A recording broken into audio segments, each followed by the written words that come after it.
অনেকভাবেই তো টাকি মাছ ভর্তা করে খেয়েছেন। এভাবে টাকি মাছ ভর্তা করে খেয়ে দেখবেন, অনেক মজা খেতে।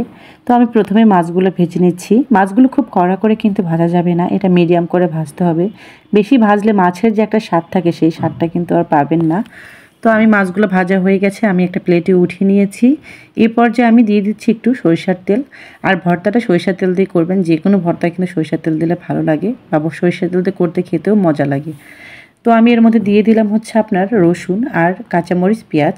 আর আমি ভর্তাটা করছি কাঁচামরিচের, কারণ আপনাদের ভাইয়া শুকনো মরিচের কোনো কিছু সে খেতে পছন্দ করে না, সে কাঁচামরিচের ভর্তা খেতে বেশি পছন্দ করে। আপনারা চাইলে শুকনো মরিচ দিয়েও এই ভর্তাটা করতে পারবেন। তো পেঁয়াজগুলো কিন্তু খুব কড়া ভাজা যাবে না, মিডিয়াম যখন হালকা লাল লাল হয়ে যাবে তখন এই পর্যায়ে আমি এগুলো নামিয়ে নিব। তো এগুলো নামিয়ে নিয়েছি। আসলে আমার ভর্তা করতে একটু লেট হয়ে গেছিলো, তাই একটু শক্ত হয়ে গেছিলো। একটা মিডিয়াম গরম থাকার অবস্থায় ভর্তা করলে তাহলে এটা ভালো হতো। তো যাই হোক, এটা আমি হাতে ডলে ডলে সুন্দর করে মাছগুলো বেছে নিয়েছিলাম কিন্তু আগেই। তারপরে এই যে আমি ভর্তা করছিলাম, আপনি দেখতেই পাচ্ছেন পাশে মাছের কাঁটাও আছে। তো আমি এটা খুব ভালো করে সাথে ধনে পাতাও কিন্তু দিয়েছিলাম, দিয়ে ভর্তাটা করেছিলাম। তো আমার ভর্তা হয়ে গেছে, এখন আমি একটা সুন্দর প্লেটে নামিয়ে নিব। তো এই যে আমার ভর্তা কিন্তু দেখেন হয়ে গেছে।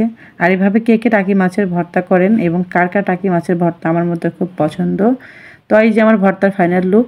আজকে এ পর্যন্ত। আল্লাহ হাফেজ, সবাই ভালো থাকবেন।